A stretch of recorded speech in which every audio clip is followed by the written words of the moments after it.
శివుడు పార్వతితో మాఘమాసం గురించి ఇంకా ఇలా చెప్తున్నాడు.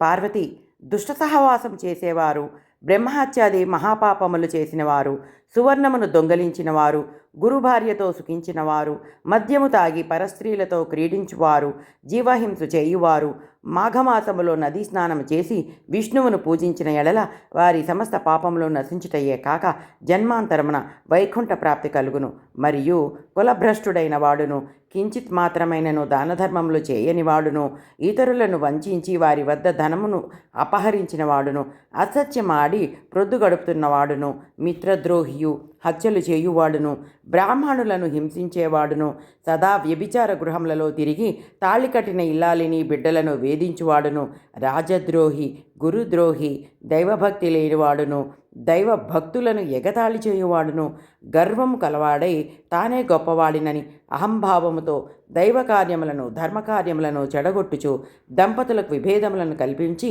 సంసారములు విడదీయువాడును, ఇండ్లను తగలబెట్టువాడును, చెడు పనులను ప్రేరేపించువాడును, ఈ విధమైన పాపకర్మలు చేయువారలు సైతము ఎట్టి ప్రాయశ్చిత్తములు జరుపకనే మాఘమాసమందు స్నానము చేసినంత మాత్రముననే పవిత్రులగుదురు.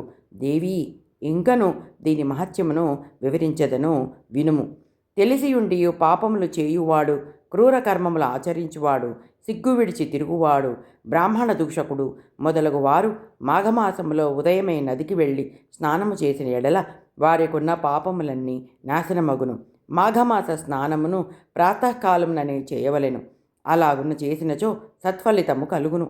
ఏ మానవుడు భక్తి శ్రద్ధలతో మాఘమాసము మొదటినందు ఆఖరి పర్యంతము స్నానములు చేసినని సంకల్పించునో అటువంటి మానవునికి ఉన్న పాపములు తొలగిపోయి ఎటువంటి దోషములు లేక పరిశుద్ధుడగును.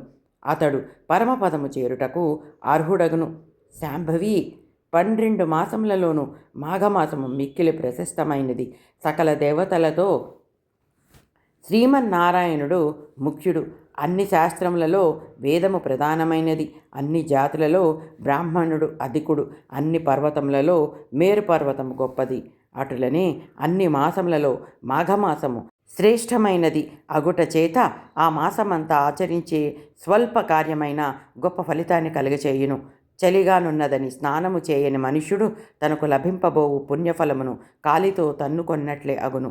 వృద్ధులు జబ్బుగానున్నవారు చలిలో చన్నీళ్లలో స్నానము చేయలేరు కాన అట్టి వారికి ఎండు కట్టెలు తెచ్చి అగ్ని రాజేసి వారిని చలికాగనిచ్చి తర్వాత స్నానము చేయించిన ఎడల ఆ స్నాన ఫలమును పొందగలరు.